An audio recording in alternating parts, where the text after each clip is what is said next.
សួស្តីបងប្អូនទាំងអស់គ្នានេះជាការលាយនុយលេងតែចកែងរបស់ខ្ញុំវាអត់មានអីច្រើនទេវាមានតែចំណៃមាន់នំឡើងពងទាហើយនឹងក្លិន strawberry ដំបូងឡើយយើងលាយចំណៃមាន់នំឡើងយើងច្របាច់នំឡើងឲ្យម៉ត់សិនទៅ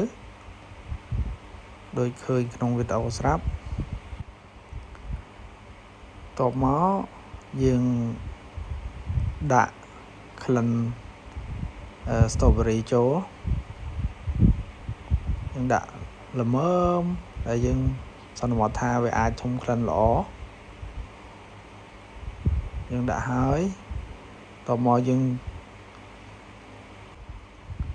លាយនុយនឹងច្បល់ចូលគ្នា